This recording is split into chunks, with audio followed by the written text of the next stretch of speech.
श्री स्वामी समर्थ. आपला लाडका विठुराया 1 महिना सुट्टीवर जातात. हे तुम्हाला माहीत आहे का? हो, हे खरं आहे.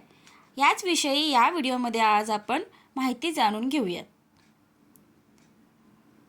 विठुराया सुट्टीवर 1 महिना. देवाचा पत्ता मुक्काम पोस्ट विष्णुपद. मार्गशीर्ष महिना हा विठुरायाच्या सुट्टीसाठी राखीव असून चंद्रभागेच्या तीरावर निर्जन आणि निसर्गरम्य अशा विष्णुपदावर देव सुट्टीसाठी येतो. विठुराया सुट्टीवर 1 महिना. देवाचा पत्ता मुक्काम पोस्ट विष्णुपद. रोजच्या धकाधकीच्या जीवनशैलीमुळे आलेला थकवा घालवण्यासाठी सर्वजण विश्रांतीसाठी निसर्गरम्य ठिकाणाच्या शोधात असतात.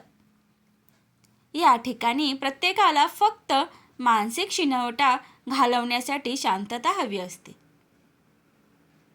हीच अवस्था देवाची होत असेल नाही का? त्यामुळेच पंढरपूरचा विठुराया चक्क 1 महिन्याच्या सुट्टीवर आहे. देव सुट्टीवर आहे याचे सर्वांना आश्चर्य वाटत असेल, परंतु हे खरे आहे. गेल्या शेकडो वर्षापासून ही परंपरा आजही पाळली जाते. मार्गशीर्ष महिना हा देवाच्या सुट्टीसाठी राखीव असून चंद्रभागेच्या तीरावर निर्जन आणि निसर्गरम्य अशा विष्णुपदावर देव सुट्टीसाठी येतो असे लोक मानतात.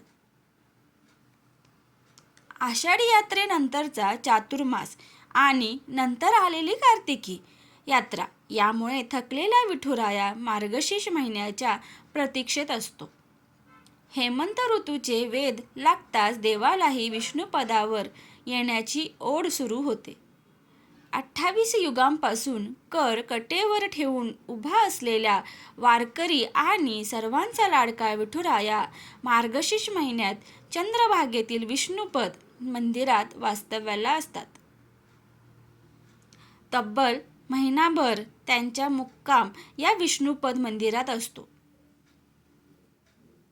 या पंढरपूरपासून जवळ असलेल्या गोपाळपूर नजीक चंद्रभागेच्या पात्रात एक पुरातन मंदिर आहे. या मंदिराला विष्णुपद मंदिर म्हणून ओळखलं जातं. या मंदिराबाबत पद्मपुराणात एक आख्यायिका सांगण्यात आली आहे.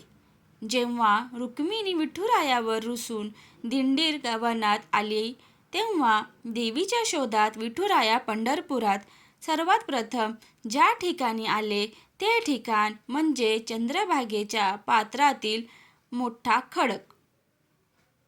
या ठिकाणी एका मोठ्या शिळेवर मध्यभागी देवाचे समचरण आणि देहुडाचरण पावलं उमटलेली आहेत. त्याचसोबत काठी ठेवल्याची आणि काल्याच्या भांड्याची खूण दिसते. या शिळेवर दगडी मंडप उभारण्यात आला आहे. या मंडपाच्या खांबावर चतुर्भुज समचरण विष्णुमूर्ती आणि देहुडाचरण मुरलीधराची मूर्ती कोरण्यात आली आहे. पंढरपूरमधील विष्णुपद मंदिर हे भीमा नदीच्या काठावर असलेले एक महत्त्वाचे ठिकाण आहे, जिथे भगवान विष्णू म्हणजेच पांडुरंग आणि इंद्रदेवाचे पावलांचे ठसे खडकांवर कोरलेले आहेत असे मानले जाते. चंद्रभागेच्या पाण्यातून प्रवास करीत या मंदिराकडे येताना वाटेत पात्राच्या माड्यातच पाण्यात अर्धवट बुडालेले नारद मुनींचे बेठेखानी लहानसे मंदिर लागते. ही आहे त्यामागची कहाणी. माहिती आवडल्यास व्हिडिओला लाईक, शेअर आणि सबस्क्राईब करायला विसरू नका. धन्यवाद.